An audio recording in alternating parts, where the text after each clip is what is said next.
ইরানের সুপ্রিম নেতা Ayatollah Ali খমেনি president ট্রাম্পকে একজন দুষ্কৃতিকারী হত্যাকারী হিসেবে সম্বোধন করেছেন। রিপোর্টটি করেছে Al Jazeera. چند هزار نفر رو اینها به قتل رسوندن. They killed several thousand people, some of them with a brutal and barbaric force. Today, the Iranian people have defeated America and Israel. We extinguished the sedition, but that's not enough. America has to respond for its crime. The various arms of our government must pursue this. We will not drag our country into war. We do not intend to drag the country into war, but we will not leave the domestic criminal. তিনি বলেন, আমরা যুদ্ধে যাওয়ার জন্য খুব আগ্রহী না, আমরা যুদ্ধ চাই না, কিন্তু একইভাবে আমরা ডোমেস্টিক এবং ইন্টারন্যাশনাল উভয় প্রকার ক্রিমিনালদেরকে আমরা আমাদের মতো করে পার্সু করব এবং শাস্তি দেব। আল জাজিরা খবরে বলা হয় যে ইরানের মেইনস্ট্রিম মিডিয়া রিপোর্ট করেছে যে অন্তত ৩,০০০ মানুষ এই ইরানের যে রেজিম, সেই রেজিমের বিরুদ্ধে তারা প্রত্যক্ষ প্রোটেস্টে অংশগ্রহণ করেছে। Trump is always saying nonsense and meaningless stuff, and it is wrong to do so. Our response is firm and swift. We are carrying out our work, and many of the cases are being introduced to the courts. All right, for more on all this, let's bring in Al Jazeera's Ressel Sturda, who's live for us in Tehran using a satellite link. And Ressel, those protesters, or the protests rather, have calmed down. We know that there were arrests, but we don't know that the trials have started. So what do we expect next?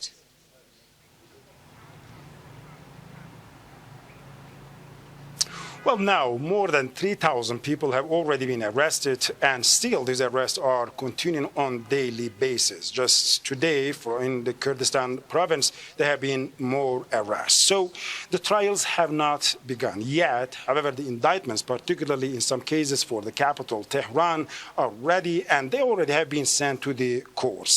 So the officials here are saying that these trials are going to be quite swift, and some cases, particularly of those that are considered as the key figures of the protest or the leaders of the protest, are going to be open to the public. And many of them are now being accused or being charged with trying to or aiming to destroy the public order and waging a war against the state. These are serious crimes, serious accusations that anyone could face in this country. However, here, there is a dilemma for the Iranian state and officials. On one hand, if they do not take bold actions, they feel that the state will look weak, and that could encourage further protest, and that could lead further destabilization of the country. On the other hand, they have to be extremely careful to make sure that these trials, these arrests, are not further increasing or deepening the rift between the people and the state, because one of the main reasons of the problems in the country or the protests in the country is the growing rift and the gap between the state and the people. And now the officials are saying that the reconciliation of state and the people is one of the top priorities for the country. Yes, it has been almost a week that the country is relatively calm, and the protest lost momentum. In some nights, we are seeing no protests at all. However, that doesn't mean that it is over, because the main cause, the root cause of all of these problems, all of these protests that have been ongoing for decades from time to time, sometimes big and small. However, one thing that has not changed in this country, it is the economy, the living standards of the people, and the growing poverty, the economic hardships that Iranians are facing on daily basis. And when it comes to reform the economy, when it comes to increase the living standards, the country needs resources. And when you look at the available resources to the government, they're extremely limited. Hindustan Times report করেছে, এই রিপোর্টটিতে দেখা যাচ্ছে তার্কিতে হচ্ছে সম্ভবত এটি, সেখানে Turkey, Pakistan and Saudi Arabia have jointly disclosed plans to establish three nations defense partnerships designed to strengthen regional coordinations and deterrence. এখানে বলা হচ্ছে Turkey Foreign Minister এই প্রসঙ্গে বলেন, our priority is not to come to a situations that will lead to the use of force in any way, but unfortunately we witnessed recent months during the 12 days war first Israel and then America. We faced the attack albeit limited, and this attack stopped at certain points. Now the possibility of happening again emerging. This is not definitely something we approve of. Will not dual defense system. Foreign Minister confirmed that discussions with other regional states have been ongoing continuously since the beginning of 2025. Hakan Fidan said that the new mechanism's main purpose is to foster mutual trust so that all regional nations can work together in a coordinated and lasting way. Experts told the South China Morning Post that the emerging pact reflects growing regional fears about Washington's increasingly erratic policy in the Middle East. According to analysts, recent US actions could disrupt the crucial flow of energy, food, and petrochemical goods across regional supply chains.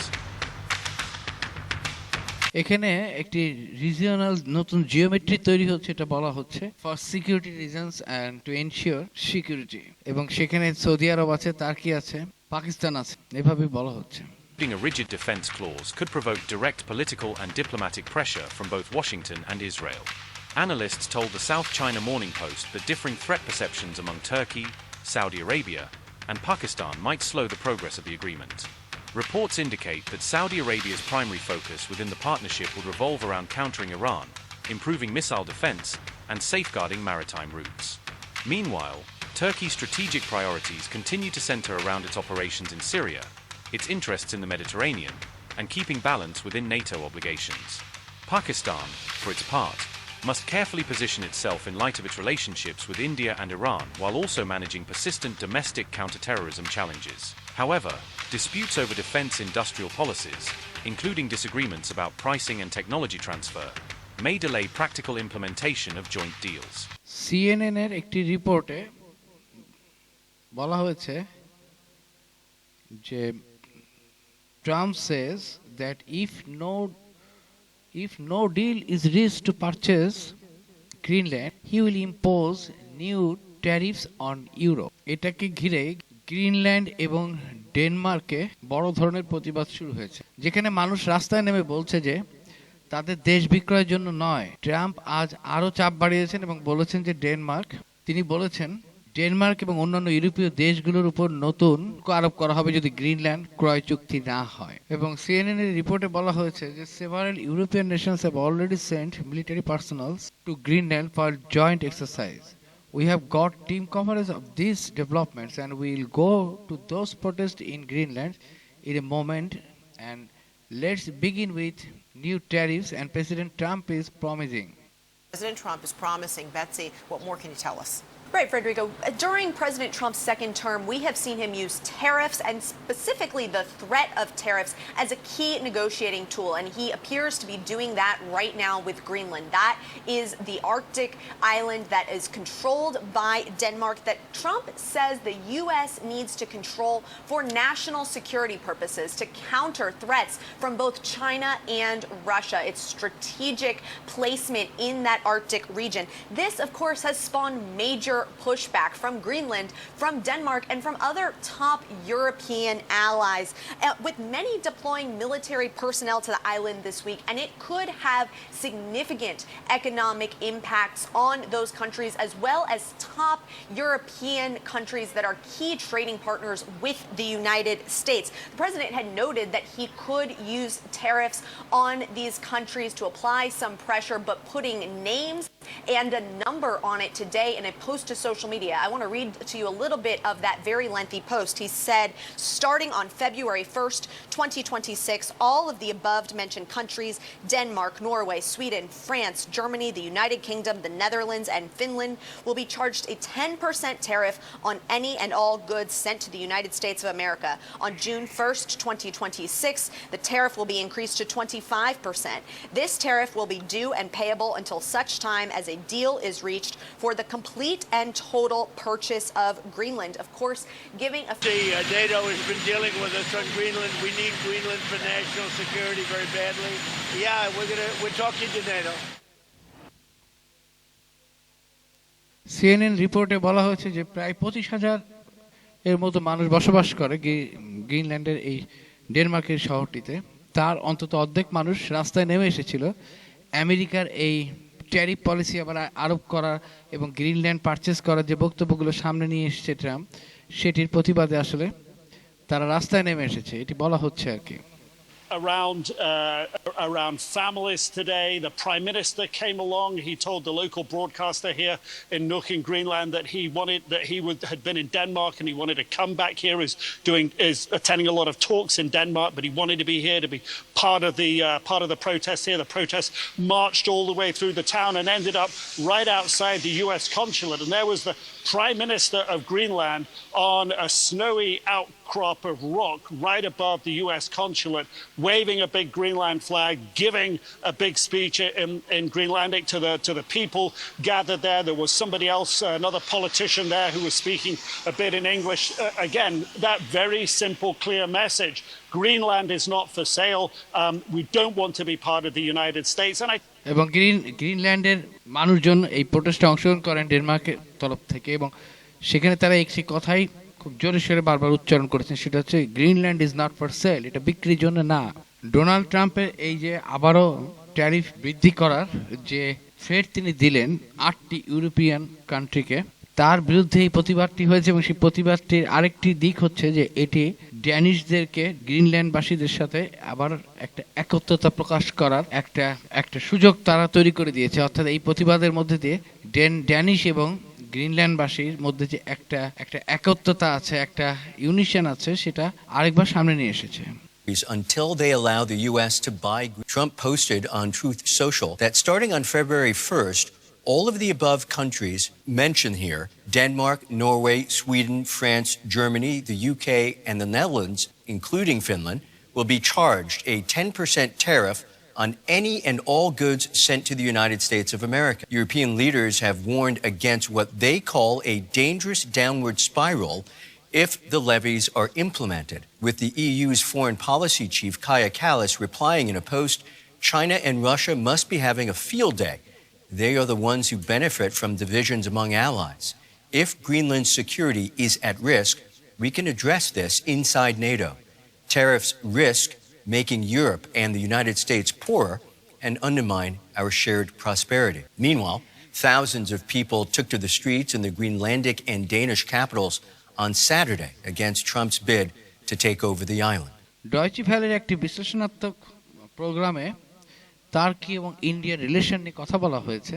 এটা 2 সপ্তাহ আগে Deutsche valley প্রকাশ করেছিল। Two of the most closely watched actors in today's shifting geopolitical landscape. এখানে বলা হয় যে relationships often described as complex and sometimes uneasy, অর্থাৎ India and turkey যে রিলেশনটি reflects how both countries are redefining their roles in rapidly changing world.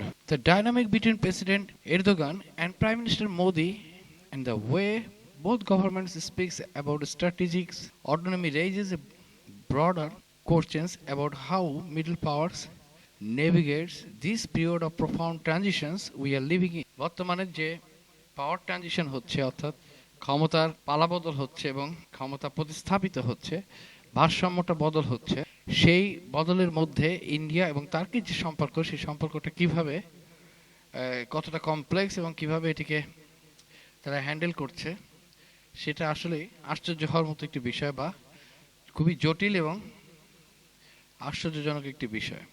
How both countries are redefining their roles in a rapidly changing world. We chose to focus on India and Turkey relations because this quiet tension reveals far more about global politics than the headlines suggest. And the dynamic between President Erdogan and Prime Minister Modi and the way both governments speak about strategic autonomy raises a broader question about how middle powers navigate this period of profound transition we are living in. And our guests agree that the international system is moving away from old patterns, yet they deeply disagree on whether Turkey or India, which one of them has adapted better and more effectively. Deutsche ভ্যালের এই প্রোগ্রামে তারা এই বিষয়ে আলোচনা করার জন্য তুরস্কের আন্তর্জাতিক সম্পর্ক বিষয়ক অধ্যাপক মোহাম্মদ উসকান এবং প্রাক্তন ভারতীয় রাষ্ট্রদূত তলমিজ আহমেদের সঙ্গে কথা বলে। That they both disagreed on, which was Kashmir. Many Indian colleagues, they say Erdogan always talk about the Kashmir issue. Either United States never. Erdogan's speech on Kashmir, does that change anything on the ground? Nothing. So, I mean, Indians sometimes, Indian side, they try to put a condition that Turkey should not speak on Kashmir. We live in a global politics. Everybody speaks about each other. I mean, many people speak about in Turkey's issues as well, from Cyprus to other issues. So that is as if India is putting a precondition. That's impossible. That's impossible. But some talking is not changing anything on the ground. Even while he was in India, he made certain references to the issue of Jammu and Kashmir. And that signaled to India that the president was not interested in improving ties with India. We had very high expectations. India had contributed a lot of relief assistance during the earthquake in Turkey, and we were looking at a substantial strategic partnership. All right. So, Václav, you have spoken to Ahmed. Why does this moment specifically in Kashmir as an issue, why is it so important for India? It's a very sensitive issue for India, and I think they expected more. So Turkey was aided by India during the earthquake, and which was a huge catastrophe for the whole country, for the whole nation. And I think they expected Turkey to be grateful in a way, and when they didn't, and they chose to speak about such a sensitive issue during a diplomatic visit, India was kind of appalled by it. For the audacity to bring it up during a visit on Indian soil, that's also part of it, I guess. Yeah.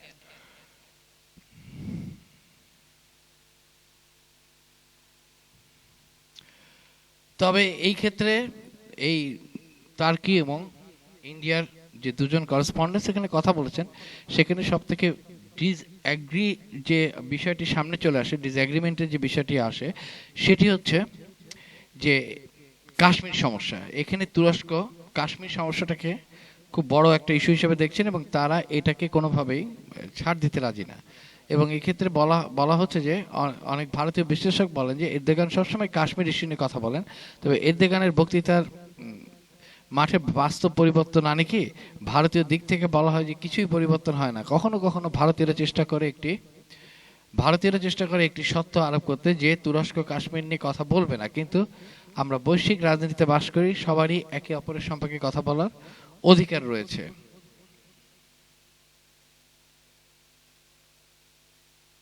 The way the Turkish-Pakistani relations are always at the background and sort of kind of shaping India's stand on Turkey just as well. I think not only on Turkey, but every other foreign policy issue is always seen through the lens of India-Pakistan, right? Yeah, I think we talked about this in another episode as well. Yeah. ইরানের supreme লিডারের একটি ভাষণ Hindustan Times প্রচার করেছে। সেই ভাষণে ইরানের supreme leader বলেছেন, the nature of the seditions was American, it was clear and the Americans planned and acted. The aim of the American is to swallow Iran. Consider the presidents of America guilty both of the casualties and for the damages and for the accusations he made against the Iranian nations.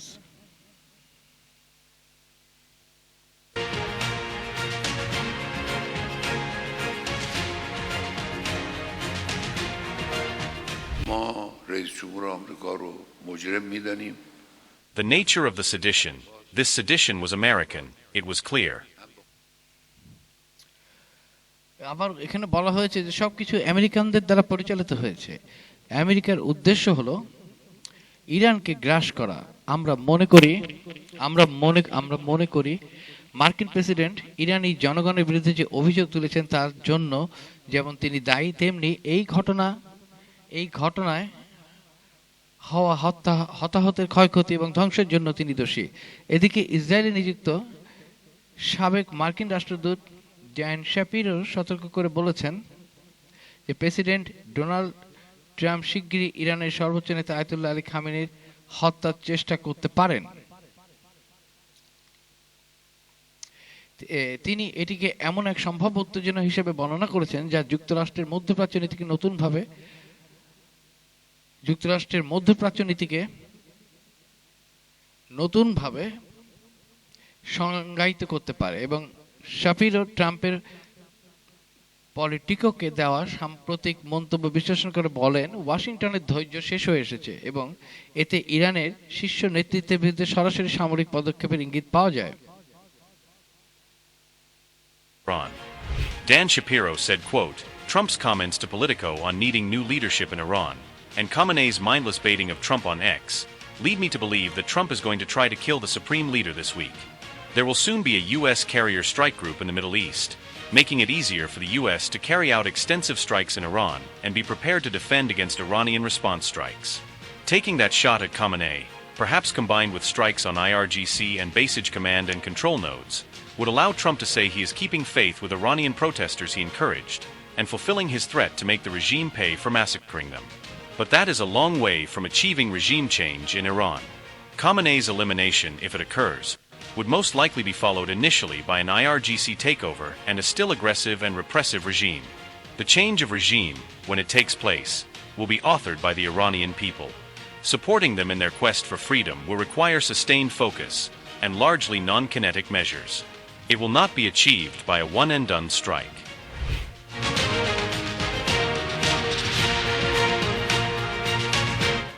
Meanwhile, President Donald Trump took to his social media platform, Truth Social, where he repeated his demand for new leadership in Iran, renewing pressure on Tehran's rulers amid the escalating unrest across the country.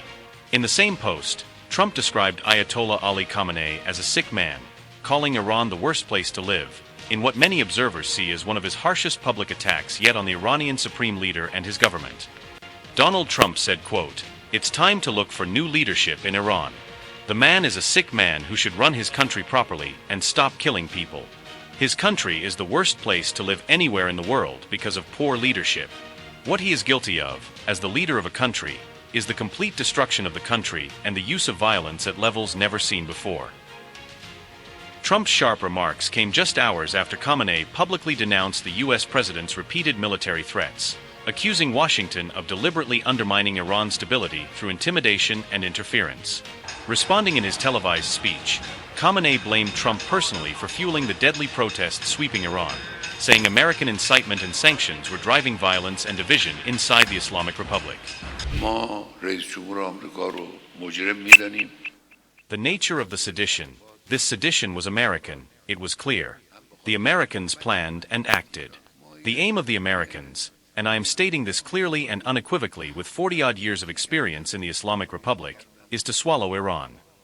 In the past, when sedition like this occurred in the country, which we had numerous seditions. It was often the American press, second-rate politicians from America or European countries who interfered. This was a feature of this sedition that the U.S. president himself intervened in the sedition, spoke, made comments, threatened, encouraged the seditionists, gave them a message from America to these people, who I will tell you later, who they were, that you go ahead, don't be afraid, he said, we'll support you, we'll provide military support.